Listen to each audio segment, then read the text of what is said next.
banyak habis waktu sebenarnya, malas sebenarnya saya meladeni gitu-gitu ya, nggak bagian dari apa perkara ini. Inilah dia ini Yamaguchi University Certificate, inilah transkrip nilai ini mana mungkin orang nggak lulus dapat ini nih ya.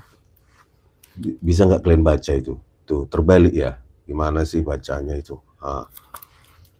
ya. Nah ini the third international workshop Kansei, ini dia ya. Tanda tangannya cuma begini aja stempelnya kalau orang apa ya, orang Jepangnya ini ya, kayak gini nih. Kalau ini ijazah S1 ya kan, S1, S2,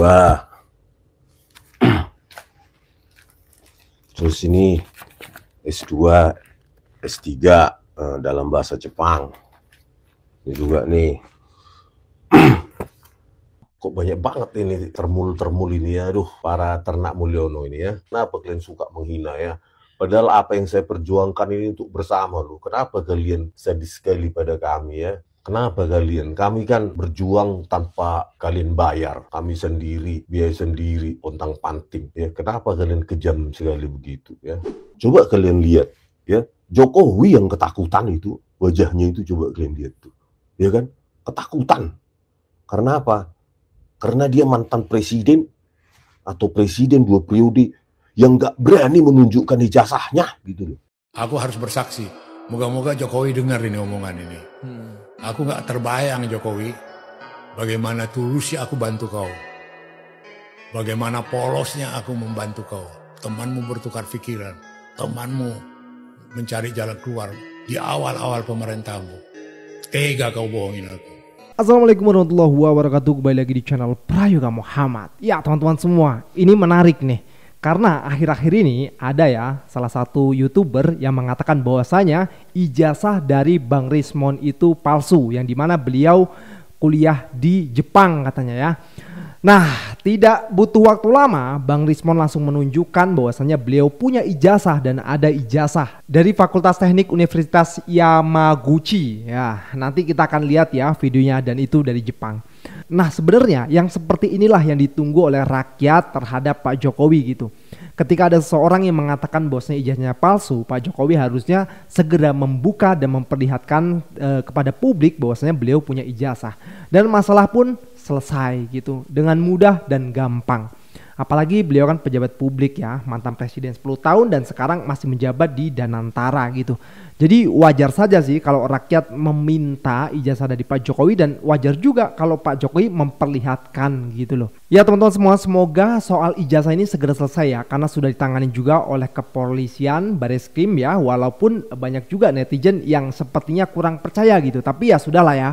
Kita yakin, kita mudah-mudahan kepolisian adil, jujur, dan itu yang kita pegang gitu.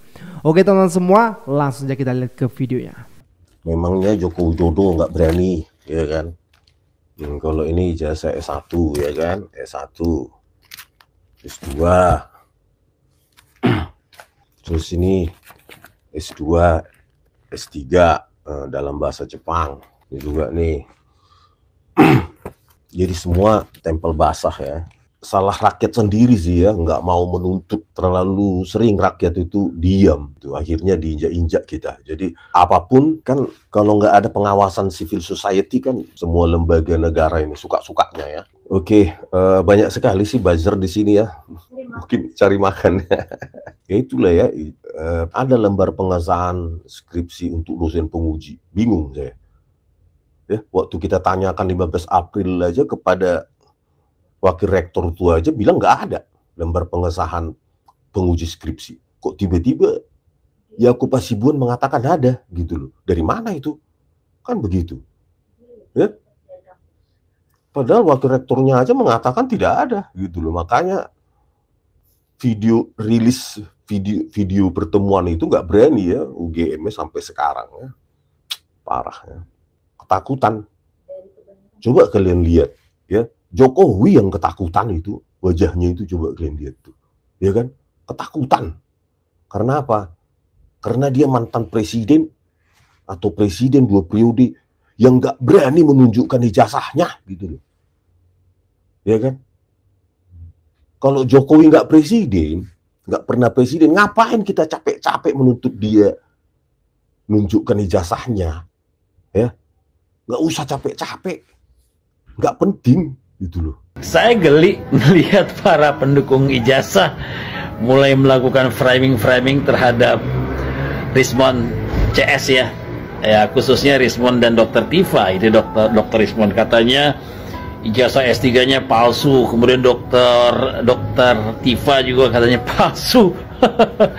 Yang pasti mereka tuh S1 tuh tamat dulu dari UGM, S2 Dr. Rismon juga tamat dari UGM. Ada ijazahnya. Kalau dibilang palsu, S3-nya bagaimana? Ya ada lah, dan itu pernah di-spill. Termasuk juga Dr. Tifa ya. Dari cara bicaranya sudah mereka melakukan orang yang intelektual gitu. Kan kelihatan dari situ bahwa itu anak sekolahan seperti itu. Ya udah kelihatan lah ya. Jadi percuma lah framing.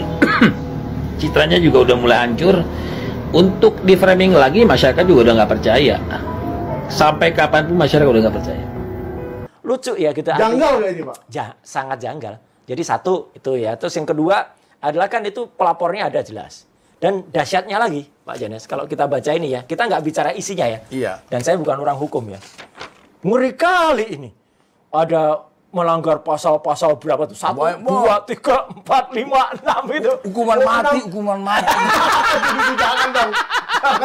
Kayak gitu pasalnya memang ada di 6 pasal ya. Seperti kemarin dibilang ahli hukum ada disisipkan situ pasal 35 tuh. 35, 32 itu ada penyeludupan. Bener itu. Iya, itu penyeludupan pasal. Terlapor nggak ada, tapi pelapor situ. Karena udah melanggar pasal siapa? Iya. Mudah-mudahan lah. Iya. Jadi justru orang misalnya yang memposting sebuah gambar, ya entah gambar apalah ya, gitu surat atau apa misalnya ini. Kemudian ternyata yang punya surat itu mengatakan bukan yang itu suratnya. Surat itu nggak pernah saya keluarkan. Nah, orang yang memposting itu yang kena malah. Jadi dia menganggap asli. Kalau ini kan saya tunjukkan dengan bangga ini Pak. Iya, karena ini, namanya kan ada. Bagaimanapun ini kebanggaan saya bahwa Pak Joko Widodo mencintai Sentana. Yang lagi pada bingung kan, ijazahnya Pak Jokowi asli apa palsu? Nah, gampang banget dah gua. Iya, gampang. Caranya tahu kan?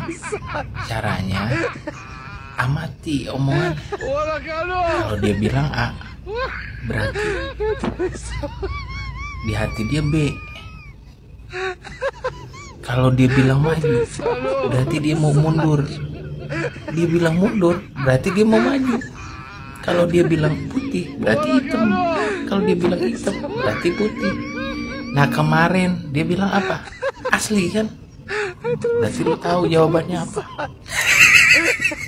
Nah Om, kita bahas soal kasus Jokowi dan ijazah palsunya nih Om. Gimana menurut Om dan pendapat Om terkait ini? Sebenarnya begini, kalau soal ijazah palsu saya yakin sebenarnya banyak. Tapi ya karena Jokowi ini seorang figur top lah ya di negeri, apalagi mantan presiden 10 tahun. Ya tentu ini hal yang sangat-sangat krusial ya untuk kita ketahui sejelasnya. Dan saya rasa rakyat Indonesia berhak untuk tahu. Masa hal begini aja jadi rame ya, negara kita gitu. Soal ijazah palsu atau asli itu pernah nggak Jokowi sekolah di UGM atau apa gitu loh. Jadi saya rasa sebenarnya dari pemerintah ya, walaupun ini kelihatan hal yang apa ya, kalau soal ijazah palsu tuh kalau untuk orang biasa banyak lah, bukan membenerin ya. Tentu yang namanya palsu ya salah gitu loh. Tapi kalau dalam hal ini khususnya Jokowi ya, saya rasa kita harus buka sampai seterang-terang dan harus ada satu produk hukum yang menyatakan nih sebenarnya Jokowi palsu atau tidak. Pernah sekolah nggak di Universitas Gajah Mada ya?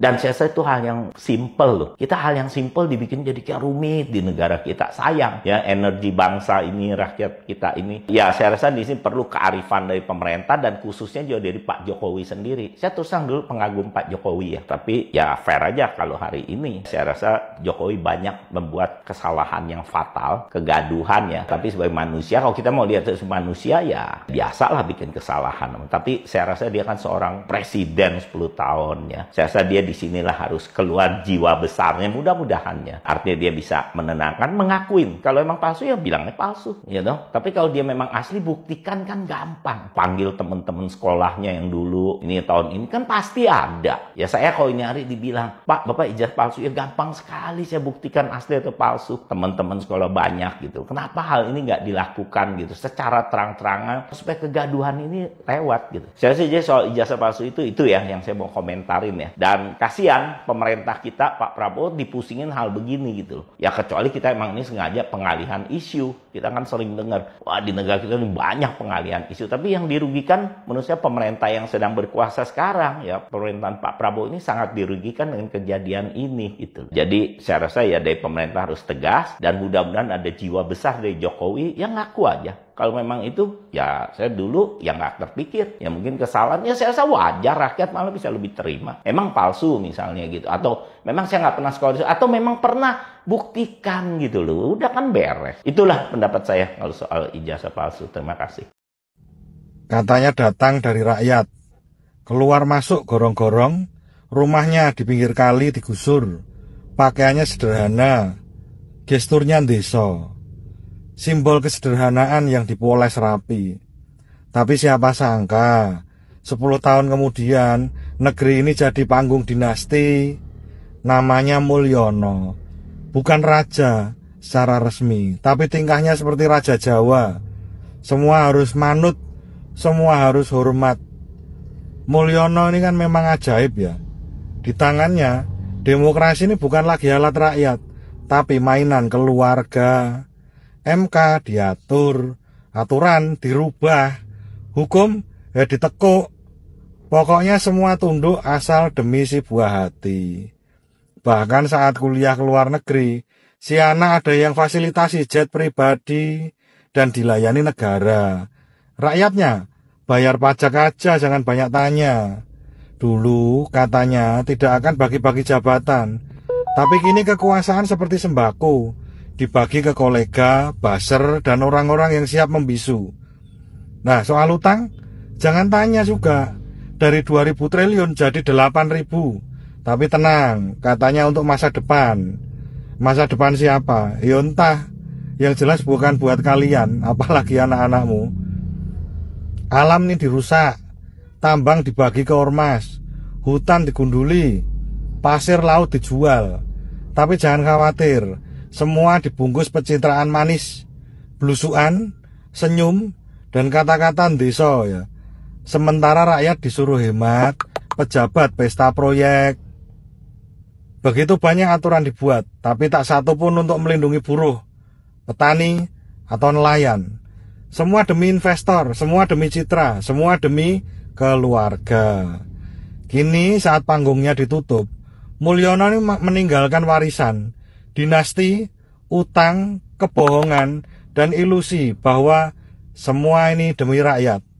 Rakyat cuma jadi penonton, dan pertunjukannya ini tidak lucu. Masih seputaran mantan presiden kita ya. Beliau itu presiden yang sangat dekat dengan rakyat. Saking dekatnya, tiap 5 menit pasti muncul di FYP. Belusukan ke pasar, ke sungai, naik motor, naik sepeda, naik ojek, naik MRT. Tapi giliran rakyat nanya nih, naik harga sembako, beliau malah naik panggung buat endorse konser. Terus belusukannya itu loh, belusukannya awal-awal sih keren, sampai kita sadar gini. Loh, kok kameramennya nyampe duluan? Ini kayak syuting. Baju sederhana, pakai celana chino, sepatu kets, tapi di belakangnya rombongan mobil dinas, pas pampres, drone, sama lighting. Natural sih, natural. Kayak reality tanpa realita gitu. Reality tanpa realita. Aduh, kok aku jadi bingung ya. Reality tanpa realita. Dan jangan lupa ini pasukan elit digital, buzzer RP. Kerjanya tiap hari bukan jaga negara, tapi jaga reputasi bapak. Dan jangan salah, buzzer ini kerja keras loh. Mereka itu 24 jam kali 7 hari monitor medsos. Ini aku mikirnya tuh apa? Ini itu presiden apa produk skincare sih? Soalnya kalau kita kritik dikit langsung dimarahin customer service. Jadi kalau emang ijazah beliau itu palsu, aku cuma bisa paham gini. Karena dia nggak butuh ijazah buat pimpin negara. Dia tuh cuma butuh apa? Kamera, kru, buzzer, dan